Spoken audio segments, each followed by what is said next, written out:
Bismillahirrahmanirrahim. Assalamualaikum warahmatullahi wabarakatuh. Kami dari kelompok 4 akan mempresentasikan proposal kami yang berjudul Cara Mengatasi Insecure Perspektif Al-Quran Menurut Tafsir Al-Azhar. Video ini dibuat untuk memenuhi tugas akhir dari mata kuliah Metode Penelitian Sosial dan Keagamaan yang diampu oleh Ustadz Abdul Muiz Amir, LC MTHI. Baik, selanjutnya saksikan video pemaparan materi dari kelompok kami.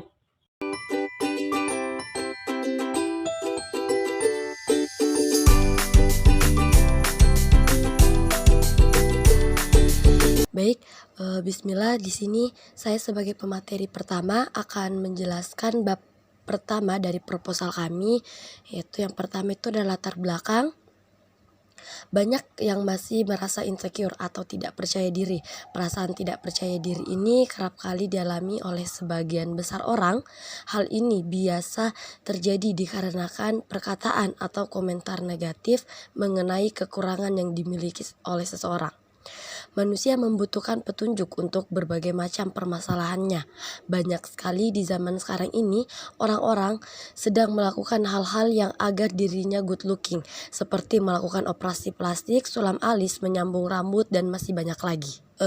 Yang kedua itu ada rumusan masalah, yaitu rumusan masalah yang pertama, bagaimana fenomena insecure dalam perspektif Al-Quran. Sedangkan yang kedua, bagaimana cara mengatasi insecure dalam Al-Quran menurut tafsir Al-Azhar karya Buya Hamka. Selanjutnya lagi ada tujuan penelitian dan manfaat penelitian. Tujuan penelitiannya untuk mengetahui bagaimana fenomena insecure dalam perspektif Al-Quran dan untuk mengetahui bagaimana cara mengatasi insecure dalam Al-Quran menurut tafsir Al-Azhar karya Buya Hamka. Sedangkan untuk manfaat penelitiannya yaitu untuk menambah wawasan penulis terhadap insecure dalam pandangan Al-Quran terkait tafsir Al-Azhar, dan juga untuk membantu masyarakat dan penulis untuk menghadapi perasaan insecure. Bab 2, Kajian Teori. A. Literatur Review. Jadi, ada 2 penelitian terkait insecure dalam Al-Quran yang bisa menjadi referensi. Yang pertama, yaitu Arif Rahmat Hakim. Di dalam penelitiannya ini, ia membahas tentang berbagai pendapat mufassir mengenai ayat-ayat insecure. Kemudian yang kedua ada Nurul Mukarromah. Di dalam penelitiannya ia membahas tentang pendapat dari tafsir Al-Azhar karya Buya Hamka terkait ayat-ayat insecure dan memaparkan bentuk dan penyebab dari insecure itu. B. Kerangka konseptual. A. Fenomena insecure dalam perspektif Al-Quran. Yang pertama, insecure. Insecure bisa memengaruhi banyak aspek dalam kehidupan seseorang, terutama terkait dengan pandangan fisik dan ekspektasi sosial. Standar kecantikan seringkali menjadi sumber kekhawatiran bagi banyak orang. Terlepas dari itu, penting untuk mempertimbangkan motivasi di balik tindakan yang dilakukan untuk terlihat baik secara fisik. Apakah itu sesuai dengan nilai-nilai dan keyakinan yang dianut? Yang kedua, perspektif Al-Quran mengenai fenomena insecure. Di dalam Al-Quran terdapat gambaran mengenai perasaan insecure, yakni pada Quran Surah Al-Ahzab ayat 19, yang artinya, mereka atau kaum munafik kikir terhadapmu. Apabila datang ketakutan atau bahaya, kamu melihat mereka memandang kepadamu dengan bola mata yang berputar-putar, seperti orang yang pingsan karena akan mati.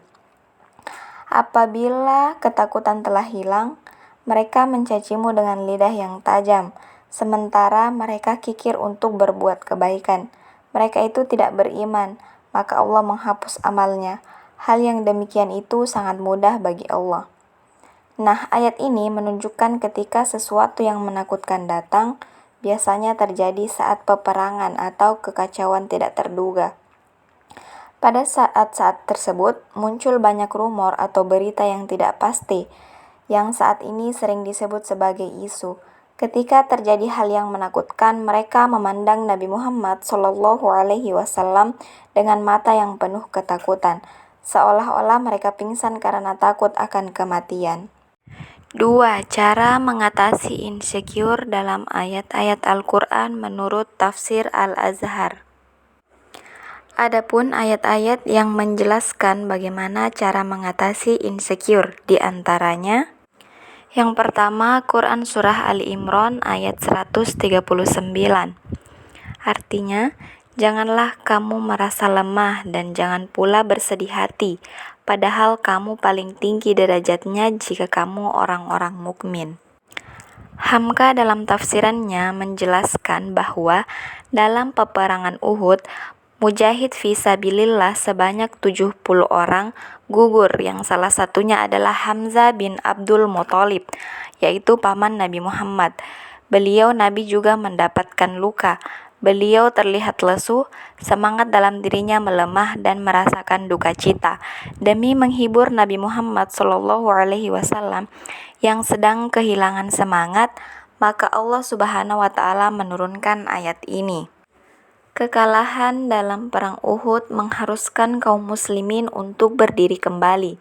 Jangan merasa lemah dan duka cita, sebab kaum muslimin mempunyai satu hal yang paling berharga dan musuh tidak pernah mampu untuk mencurinya, sekalipun adalah iman. Bagi mereka yang sungguh mempunyai iman dalam hatinya, maka dia adalah orang yang tinggi derajatnya. Iman itulah yang nantinya menjadi pedoman dalam menjalani kehidupan di masa depan. Pesan yang bisa diambil dari kisah perang Uhud adalah bahwa kegagalan tidak harus membuat kita terjatuh dalam kesedihan yang berlarut-larut. Memperbaiki diri setelah kegagalan dengan penuh percaya diri, optimisme, dan keikhlasan adalah kunci untuk bangkit kembali. Insecure bisa timbul jika kesedihan dibiarkan terus menguasai.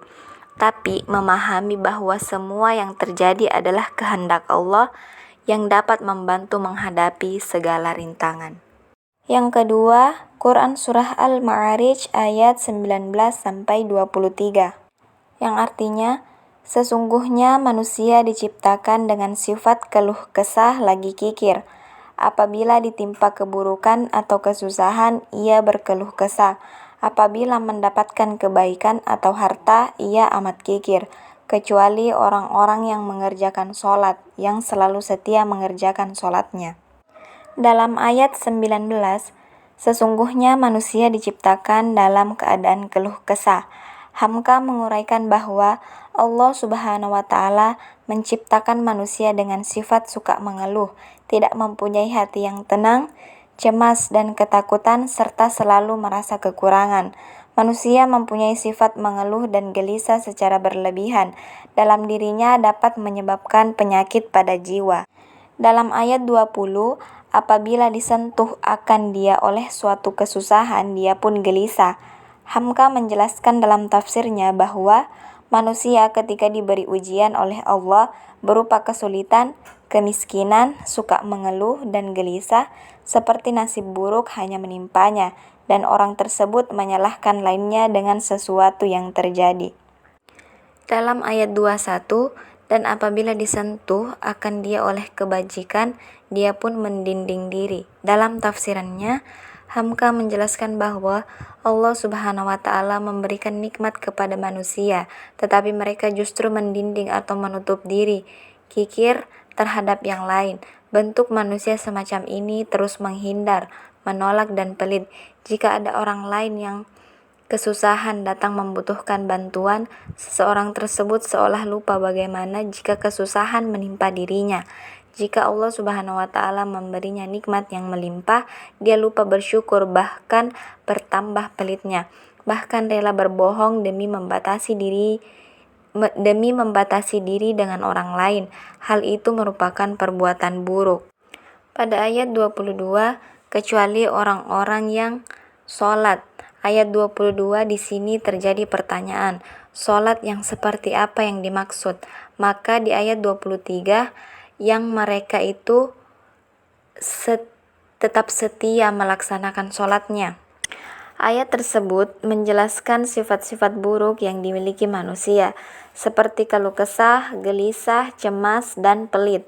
Menurut Hamka dalam Akhlakul Karimah, sifat-sifat ini adalah penyakit jiwa. batin, dan hati yang lebih berbahaya dari penyakit fisik. Mengatasi sifat-sifat negatif ini bisa dilakukan dengan melatih diri dan mendekatkan diri kepada Allah, khususnya melalui sholat sebagai sarana untuk meningkatkan keadaan jiwa. Sholat berfungsi sebagai tameng untuk mencegah dosa dan meredakan rasa cemas, serta membantu manusia menjadi lebih bersyukur dan sabar dalam menghadapi kesulitan dengan petunjuk dari Allah. Baik, selanjutnya kerangka fikir. Nah, di sini kami membuat skema yang dimana skema tersebut akan menjelaskan bagaimana proposal kami dari awal sampai akhir. Nah, skema fikir tersebut mulai dari fenomena insecure itu sendiri, kemudian bagaimana cara mengatasinya, serta ayat-ayat cara mengatasi insecure dan tafsir Al-Azhar sebagai sumber utama dalam penelitian tersebut. Baiklah, bismillah. Selanjutnya yaitu metode penelitian. Nah, jenis penelitian yang kami gunakan ini adalah penelitian kepustakaan atau library research. Kemudian, pendekatan pada penelitian ini menggunakan metode tematik maudhu'i. Nah, kemudian yang selanjutnya yaitu sumber data. Nah, penelitian ini menggunakan dua jenis sumber data, yaitu sumber data primer dan sekunder. Kemudian sumber data primer ini merujuk pada informasi yang diperoleh langsung oleh peneliti dengan kitab tafsir Al-Azhar karya Buya Hamka yang menjadi sumber utama dalam penelitian ini. Kemudian sumber data sekunder. Ini dalam konteks penelitian ini, sumber data sekunder mencakup jurnal yang membahas aspek insecure, artikel dan referensi ilmiah yang relevan dengan judul penelitian yang terkait dengan topik insecure dan tafsir Al-Azhar. Kemudian teknik pengumpulan data. Nah, dalam jenis penelitian library research, pengumpulan data dilakukan melalui dokumentasi, yakni proses menghimpun informasi terkait satu topik dari berbagai sumber seperti buku, artikel jurnal, kitab tafsir, dan referensi ilmiah lainnya. Nah, dalam penelitian ini, pendekatan library research, proses pengolahan data dilakukan melalui analisis data yang diperoleh dari teknik pengumpulan data. Langkah-langkah ini mencakup analisis, klasifikasi, dan pengelompokan data sesuai dengan masalah yang diteliti. Itulah tadi pemaparan materi dari kelompok kami. Wassalamualaikum warahmatullahi wabarakatuh.